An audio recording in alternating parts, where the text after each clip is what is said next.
Good morning, everyone. Thank you very much for joining us. My name is John Steinmiller from the Blackhawks communications team. Welcome to everyone watching on Blackhawks.com and our television partner, NBC Sports Chicago.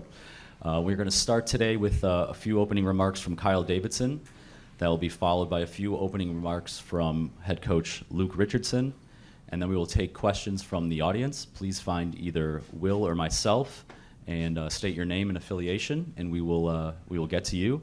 Also, for those of us joining via Zoom, please submit your questions via the chat function, and given time constraints, we will get to you as well. So with that, I will lead it to General Manager Kyle Davidson. Thank you. Thanks, John.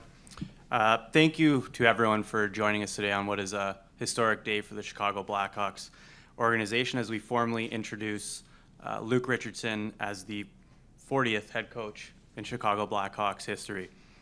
When we started this search, we wanted someone who could lead with authority and who would hold players accountable. In addition, we were looking for someone who could develop and coach young talent while also connecting with our veteran players. It became clear throughout our process that Luke exhibited these characteristics and more. He's a high-character person who understands and can connect the many intricate pieces of the game together, and his vision for the team matches that of our hockey operations leadership, and we're very confident that he'll be able to translate that vision to the team on the ice. Now, Luke's playing career speaks for itself. He made his debut here in Chicago with the Toronto Maple Leafs in 1987 against the Blackhawks. After that, he went on to a 21-year career where he played 1,417 games, which currently ranks 10th all-time among NHL defensemen. Combine that with over 10 years as a coach, both as an assistant in the NHL and a head coach in the AHL, and you have someone who we believe will help develop the young talent while also connecting that veteran leadership that we have on our team. Luke will report directly to me and will work alongside members of our hockey operations leadership team, and we'll have further forthcoming announcements on Luke's staff as we work to build that out. To that point, I would like to thank Derek King for the work he put in last season as interim coach and for his cooperation during this interview process. It's never an easy situation for any coach, and Derek handled it with class every single day. We intend to work together to find what is best, the best situation for Derek's future and the future for the Blackhawks moving forward. Additionally, I'd like to thank Norm McIver, Jeff Greenberg, Brian Campbell, and Matt Gray for their help throughout this process. The experience and insight they brought to the table was very valuable in arriving at the decision that we are announcing today. I would also like to thank Rocky Wirtz, Danny Wirtz, and Jamie Faulkner for supporting this important hire for the organization, and I'm confident that Luke will always represent the organization with the utmost respect and exhibit the shared values of the club. So with that, I'd like to officially welcome Luke, his wife Stephanie, his daughter Morgan to the Chicago Blackhawks organization, and I'll hand it off to Luke for some opening comments. All right, well, thank you very much, Kyle. It's a real exciting day. I'd like to thank Rocky Wirtz and Danny Wirtz and Kyle Davidson and Jamie Faulkner.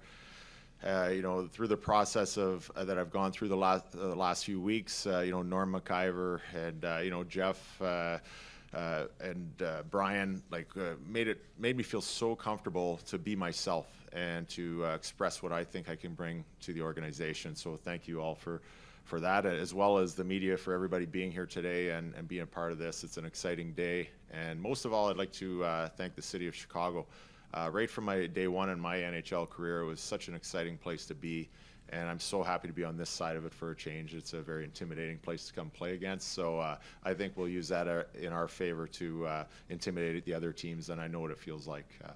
And lastly, I'd just like to thank my wife Stephanie and my daughter Morgan for being here. It's a special day for our family. We're a hockey family, and we're excited to be a Chicago family now. Thank you very much.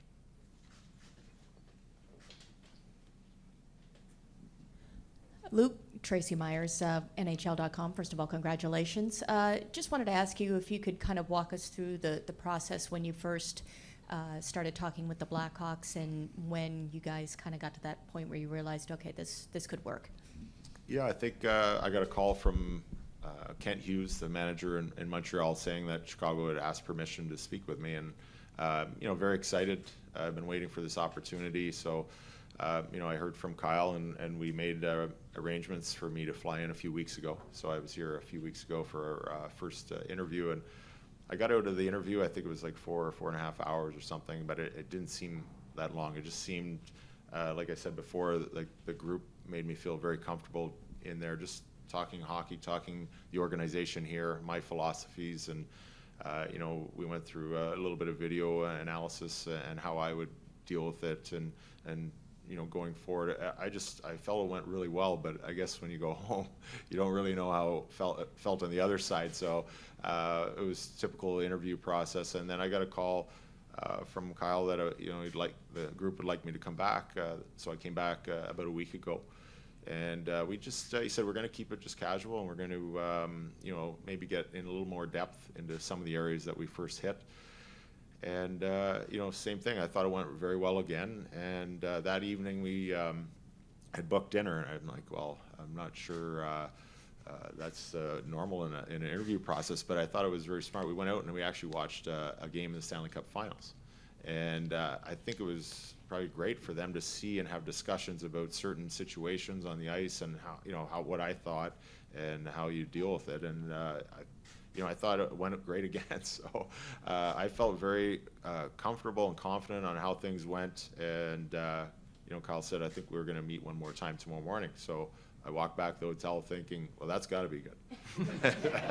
And I wasn't sure, though. And then I started overthinking, and I think, well, maybe they're going to call me and say, thanks very much for coming, and we'll see you next time. But it worked out, and Kyle presented it to me in a way that I felt it was it was the right fit, not a good fit. It was the right fit. Very comfortable with each other in supporting each other going forward on the direction that the management and the organization want to go, and I feel that I can deliver in that area, and confident, and just very not comfortable, but I just feel like it's the right fit. Luke, Mark Lazarus, The Athletic, back here. Sorry. Okay. There's tall people in front of me. Kyle, like you just said, Kyle hasn't been shy about talking about how this is a long-term rebuild he's looking at, and the immediate goal here might not be to win. How do you, as a by all accounts hyper-competitive guy, square that your desire to win with what's best for the franchise? Yeah, I expressed that. I've been through both playing and coaching, and rebuilds and teams that are competitive, whether it be like 2 years ago in the Stanley Cup Finals, the ultimate challenges to get there. I just feel that the playing experiences, coaching experiences, I'm totally comfortable with developing players, having patience with players. But I think I said right from the start, I'm an optimist, and I feel like I want to go win every game, and I'm going to approach every game like that. But realistically, we have to take steps, and I think I mentioned the other day, we want to be better today than we were yesterday, and then we want to be better again tomorrow. And that's the philosophy that I take. And to do that, you have to have commitment and hard work and trust. And I think having trust is building relationships with your older players, but also your younger players coming in, and making sure that your message is clear. Everybody knows their roles. And doing that, you can achieve execution in what you're planning to do quickly and on a better path. Like I think we want to cut the lows to a shorter time, and our highs, we want to lengthen them out as far as we can. And doing that, we're going to have to take those steps. So 1, 2, 3, 4. We can't go 110. We can't skip anything. We have to do everything right, and it'll take a little time.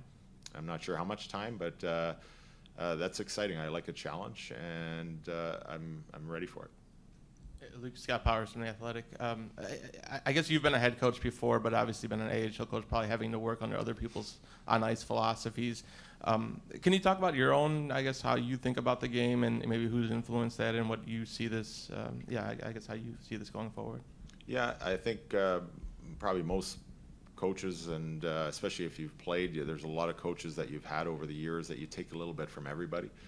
And and sometimes those are the things that you think are right, and the things that you don't think are right, and how you're gonna make yourself and present yourself as a coach. So my philosophy is the game is a fast game now, and I think a good example is watching the finals this year. There's a lot of speed, skill, but you watched how hard they played. And it's the leaders and the older players that have been there before that are leading the way in that. Where Nate McKinnon's finishing checks and stuff. Well, that's the culture that you want to build here. We have Stanley Cup champions and future Hall of Famers on our team, and I think building a relationship with them to really lead the way and show the younger players to make those steps is going to be crucial. And I think people have talked about defensive zone coverage and all that. Well, not exactly sure what the lineup is going to be yet next year, so it's hard to say exactly what philosophy and game plan that we're going to actually do. But I think playing defense, and I was a defensive defenseman, and being good defensively doesn't mean you're in your zone all night blocking shots and keeping the score down. I think what it is playing defense fast. And if you can learn to play defense fast, whether you're a big, strong guy or a small, speedy guy, you have the puck more and you have more energy left in your body to play offense. And that's what I think that we need to do. Charlie Roumeliotis, NBC Sports Chicago. Luke, have you gotten a chance to talk to the leadership group yet, Patrick and Jonathan specifically, and what do you how important is it to get them to kind of buy into this long-term vision of the organization? I haven't had a chance to speak to them, but it's definitely one of the first priorities, and to start that relationship right away. I'm really excited about it. They're special players, and I think both Jonathan and Patrick, and I think Seth Jones are key for me to start with and build a relationship with them and have a trust in them and me. And I think that's going to be crucial just as a starting point. That's going to be the first block, I think, for myself as a coach, and in building the organization upwards. And I haven't had a chance to talk to them the last few days, and week has been a bit of a whirlwind, but definitely first priority, and I really look forward to that opportunity. Luke, Tab Bamford with Bleacher Nation. Obviously, this is also a new front office group in Chicago. What about them impressed you, and how did they sell you on the opportunity here in Chicago? Yeah, just having a chance yesterday to walk through the whole offices. There's a lot of new people, young people, and I think that's the way the direction of the team is going, and they want the whole organization to work together, both the hockey side, business side, and we really look forward to that and being unique and new and growing together. So, great communication, and I think right off the hop, and I think that's going to be great, and it's impressive what I've seen. I've been with a lot of organizations, and I've always heard, how well the organizations run here. It's obviously a rebuilding process right now, but I think the foundation is already set. The people are in place, and I think now it's just the excitement of moving forward with that. Phil Thompson, Chicago Tribune. If I could just change gears and direct this to Kyle for a second. Kyle, can you talk about what put Luke on your radar? And among the candidates that you were interviewing, what was it that he said or some philosophy that he espoused that made him stand out from the others? Yeah, I think the initial reason that Luke's name popped up was something that you're seeing a lot of over the last couple of days is nobody has a bad word to say about him. Everyone's had a great experience with him. And so that was one of the first things that put him on our radar. Then once we got into the room with Luke, it was something, intangible. It just felt like it clicked. It felt really natural and comfortable. And once we got, a little deeper into just how he sees the game and how he views players and his communication styles, it really resonated with us, and it really, really felt like something that would work within the system that we're putting in place here. And so that was the main aspect of what drew us to Luke. And then once we got into a room and had a formal interview, the nuts and bolts really fell into place. But like he referenced, going out and having a more casual conversation over dinner, you loosen up, you get out of that more formal environment, and you learn a little bit more about the person, and as we went through the process, he just checked all those boxes down the line. Ben Pope, Chicago Sun-Times. For Luke, what experiences did you have in Montreal? I'm here. Okay, sorry. What experiences did you have in Montreal that helped prepare you for this and that you'll be able to rely on and look back on to help guide you with this? Yeah, I was fortunate enough to work with a few coaches and a great general manager and Marc Bergevin that you know well here that gave me that opportunity. And Claude Julien is a very experienced coach, working under him, and then Dom Ducharme the last few years. And then Marty St. Louis at the end, which was an ex-teammate of mine, which is a huge star player, and his vision of the game is so elite. It was great just to even have a few months with him and learn from his brain and the hockey brain that he's so good at. But just for instances, like 2 years ago in the semifinals when COVID is changing lives everywhere, it unfortunately hit our head coach, but for me, fortunately, it gave me an opportunity to be running the bench in the Stanley Cup semifinals, the last 4 games, and just to have the confidence in myself at the most pressure time of the year, and to succeed and have a good relationship with the players that allowed that to happen. It really, I think, resonated to me that I'm ready for a head coaching job. My plan works, and it starts with communication and trust and honesty with the players, and it resonates when you put your game plan in front of them, and the communication that you can have and making adjustments quick and on the fly, I think is huge, and there's no quicker time than you have to do that at that time of the year. So to win that semifinal series against a really strong team in Vegas and go to the finals was a great experience for me, and I think that was probably one of the biggest things I collect. I always wanted to do it, and I thought I could do it, but I think that just solidified that I know I can do it. Frank Zarowski, Tomahawk Roundup. Luke, first off, congratulations. But the Blackhawks brought up a lot of prospects from Rockford last season. How do you use your experience in the American League to kind of help mold these young players into budding superstars? Yeah, I think you work with the strengths of the player to get the best out of them for what we're trying to do as a team and in our game plan. So, there's times where you have to give opportunity, and sometimes you hold your breath a little bit when it's the first time for that, and you hope they succeed, but you have to find out if they can do it. And I don't think you put a player in a position when you know that they're not ready for it. I think you have to know they're ready for it, and then you hope that they succeed and they're strong enough to know that if they did make a mistake, or you have to pull back and show them something, or maybe even sit them out for a game and work with them a little bit more in practice and give them that opportunity again to succeed. You want to see steps moving forward. So I think there's a process with that, and sometimes it's short. Maybe it's a little glimpse, and then they go back to the minors and work on it. And sometimes guys surprise you, and they are ready for it, and you felt it, but they actually succeeded, and they just keep moving forward and never go back. Tracy again. Kyle, this one's for you. Not to look a little bit ahead, but now that Luke has been hired, free agency, draft coming up and everything, and what would you like to accomplish, what would you hope to accomplish over these next couple weeks as this rebuild continues?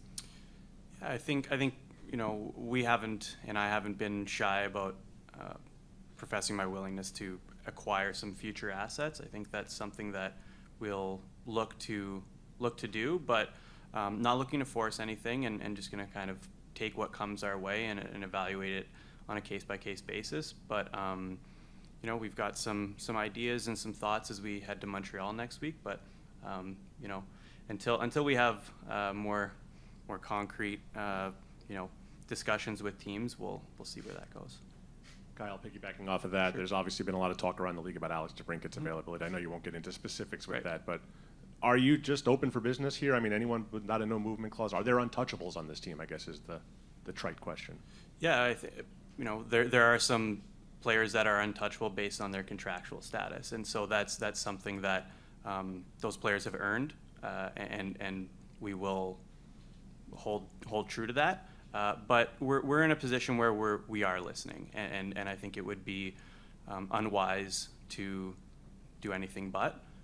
It doesn't. Again, we're not going to force anything. We're not going to do something just to do something. But it's incumbent on us to listen to what's out there, what the interest is, and if that can help us moving forward, and that's what we'll do. Hey, Luke in the back. Sorry, Jay Cohen, Associated Press. Wondering what you could share from us, what you remember from making your NHL debut here in Chicago from that game, and what stays with you to this day. Well, I think I was lucky enough to be roommates with Eddie Olczyk, which everybody here knows, and what a great mentor he was, both on the ice and off the ice. He was his personality is so bubbly. He was great. So any nerves I had, he took me out for breakfast that morning. Because obviously he knows Chicago and a little diner somewhere. I don't know. I can't remember exactly where. And then just being with me all day that day, and he was really just make sure you're ready for that national anthem. Just make sure you're ready. But it didn't matter how many times the players said that, I was not ready, and I was definitely intimidated with the big team, the loud crowd, and that organ. Chills in the back of my neck. But it was such an exciting game. I think I was partly spectator some of it, just looking around at amazement. But I was lucky to have him there with me, and it made it really special.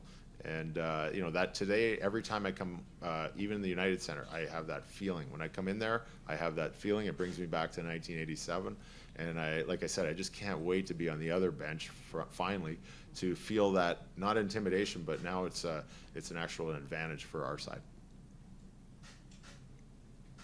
Hey, Luke. John Dietz from the Daily Herald. You must have known what my next question was going to be because it's going to involve Eddie. But a lot of people said that you're calm. You're very calm demeanor, especially as a coach. But Eddie said there are times you can go sideways, quote unquote. Is that true? And then how do you deal with the players? Are there times where you can maybe not go sideways but get a little more stern with them? Usually the referees do that to me, but I've learned to try and not do that so much, and you get your point across better.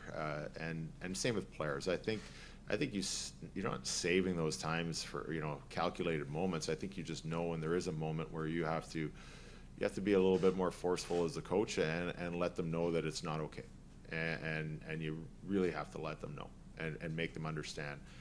And sometimes that's in practice, and I know there's been articles out there in the American League in days where I'd skate the players, but I would skate with them, and I would try and beat them, and I'd hold my breath, pretend I'm not out of shape, but I am, and I can't play anymore, but I try and let them believe that I can, and it shames them into, wow, we got to pick it up here. So just lead by example. A calm demeanor, I think, on the bench, it leads to letting the players feel calmness on the bench, but aware of their job and what they have to do, and they can go out and do it. Not tense or I'm yelling and screaming at the ref and out of control. I think that filters into the players in front of you, and then they lose track of the game plan and get off track. So I think you have to hone players in, and then every once in a while, if you have to make a point, you pick that time to make that point, and then you don't lose the players. It's not all the time where they're like, after a while, they're just going to shut you off and not listen to you because you're yelling more than you're teaching and coaching, and nobody wants to be in an environment like that, and I don't. So I have to always think, well, what would I respond to, and go back to that. And sure enough, I played in an era where there was a lot of old school coaching, and I got through it. But not all players will be able to do that, and I think you have to learn your personalities on your team. You're going to have 20 different personalities, and I think you have to have that relationship. That's where it's going to really help on how to coach them. And some players can take a little bit more, maybe harshly at times and blunt, and some players you maybe have to back off and realize, okay, I'll attack that later after the game or tomorrow because I can tell they're already upset and feeling it. They're not going to ingest anything that I'm bringing to them right now. Luke, Joe Brand with WGN Radio. Kind of piggyback off of that question, maintaining a calm, cool composure basically falls under the umbrella of mental health awareness, and I know that hits close to home. So how is that involvement of you going through all of that, understanding the significance of it? How does that help translate on the ice, and probably vice versa, helping you in every day as well? Yeah, life is obviously tough, and 11 years ago we lost our daughter Darren to suicide, and devastating obviously for our family, but we wouldn't be here today, the three of us, without the hockey community. Guys like Eddie O reaching out, and his wife Dana, and our house was full of people that I played with, coached with, hockey community, and that's the only way we got through it. And that's the way I believe that a hockey team survives, is it's family and it's support. So I coach like that. I've learned obviously tough lessons in life that really support that. That's the only way to come through the hard times and stay together in the good times. So, we bring that movement of a mental health awareness with us everywhere we go. And that's why purple is a big part of my wardrobe and our families, and it was Darren's favorite color, and it's part of the DIFD movement. And everywhere we go, we're very proud that whether it be Binghamton, New York, or the New York Islanders, or the Montreal Canadiens, and started with the Ottawa Senators, that events that we've had and awareness that we've brought to those communities, they stay in those communities and they still grow and they're making a difference with young people. And I think in the sports community, before I even got here, just to know, the sports psychologist, coaching, mental health, department that's in place here is ahead of anybody in the NHL. I can tell you that, and I was very impressed, with meeting everybody and talking about creating an environment where the players feel comfortable going in and having support, and the coaching staff's got to support that and respect that, and I think it's a great advantage for our organization to have, and it's a very smart step forward for all teams to follow. Back here for Kyle Bruce Miles with NHL.com. What can you say about the job that Derek King did under very trying circumstances?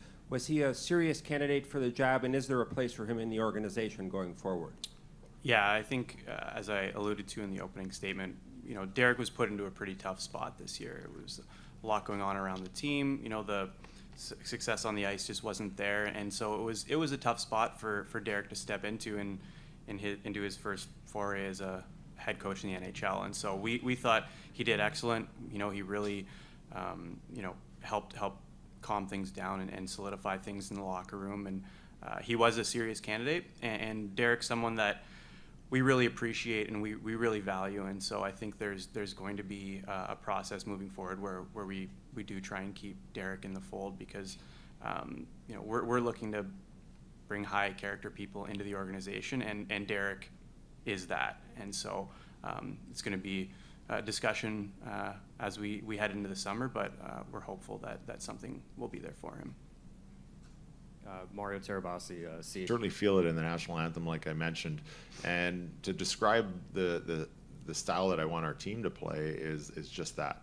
And if we can take that passion and excitement and take that right out of the national anthem and play like that, taking the X's and O's out of it just with that passion alone, and then implementing it into our system, that is what I want, and I think the people will see that. I think we have to take proper steps, and I hope the people see those steps. And the effort and the excitement is going to lead to positive things, and the more positives that we have, I think it comes out in the success that we have. And obviously sports is a tough business. It's a win-loss business, and you have to get there with your plan. When, I'm not sure, right? So I can't give a timeline on that, but I know that we're going to be working towards that every day, and I think that will resonate and show in the product on the ice. Phil Thompson again, Chicago Tribune. This is for Luke. Right here. Oh yeah, there you go. Okay. Kind of a quick two-part. What is your preference for the type of players that you think will thrive under you in terms of size, speed, other attributes, aggressiveness? And then what's your philosophy with developing younger players in terms of when to bring them up, how much run to give them, that sort of thing? Yeah, I think the development part, that's a collaboration with the whole organization. That's the daily discussions, right, with the management team and development team. When I think that's like a daily, discussion on how the roster looks. But my philosophy on players, well, you always love size and speed and skill, but not everybody is there. And I think you have a mixed bag, and what you do is you create a system that works with what you have. But I remember a good example is Chris Weidman is an undersized defenseman in the NHL. But I believed he had the heart and the passion and the skill to play. And I coached him in the American League, and he ended up, he started his first year up and down in the East Coast League to the American League. He didn't like it, but he worked at it every day. he became the Eddie Shore Defenseman of the Year award winner, I think 3 years into his American League career, and he's an NHL player now. And last year we reunited in Montreal, and he's still working at his game every day, listening. And I think those are the players that you love to see. You work with them, and you give them advantages. So he used to try and show he could battle a guy like Patrick Maroon in front of the net physically. He'd try and he'd waste all of his energy trying to cross-check him and push him out of there. And I try to say, try to get examples for him to watch, like maybe a Tobias Lindstrom or a smaller sized defenseman that's skilled and moves the puck, and see how they play D-zone and play against bigger players. I think it's positional. You have to be there before they get there and make it hard for them to get set up, and you can't move them. Play through their hands. You're not going to put them into the fourth row. You're just not going to win that battle. And be smarter and use your skills on the offensive side that's where you're a dominant player and you're a good player. So I think individually finding what works. So does everybody like big size, lots of speed and skill? Yes, but I think what you have to do is take all the skill sets that you have in a player individually and make them work the best for the system that we're going to play. So, I think some size on the defense. We've talked about it as an organization that going forward, that's something that they're going to look to provide for us to work with as coaches. But you just can't promise that. You just don't know what's coming your way in the draft or free agency or trade. So you have to work with what you have and make it the best that it is, and then just add to it as you go along. Kyle, there's obviously been a lot of talk about the off-ice culture around here, and even the hockey culture, and making changes. Is there anything that you saw in Luke that that fits what you guys are trying to instill organizationally and make those changes going forward? Yeah, I think, again, just going back to the way he sees communication and the support within the locker room fit with how we do at the management level. It's a very important aspect, moving forward for myself. And Luke was someone that really did mirror those aspirations and thoughts on how the locker room should be run. So it was a very good fit from that perspective. Also for Kyle, kind of off topic, but we've talked for months about not having a first-round pick. With you listening on everyone, like you said, how much of a priority is that to get a first-round pick in return if you do make one of those trades? Like, how much is that kind of part of the idea, the thinking here? It would be nice. We don't have one right now, and it would be nice to have one. But again, we're not going to force anything. I think when you're trying to make something happen, that's maybe where you get into trouble. You make some mistakes. So again, we'll see what's there, and if we can get in the first round, absolutely, we'd like to. But it just might not be available to us, and so we'll kind of take what comes and deal with it at that time. Thank you everyone for joining us. We're going to move the table and take a couple photos.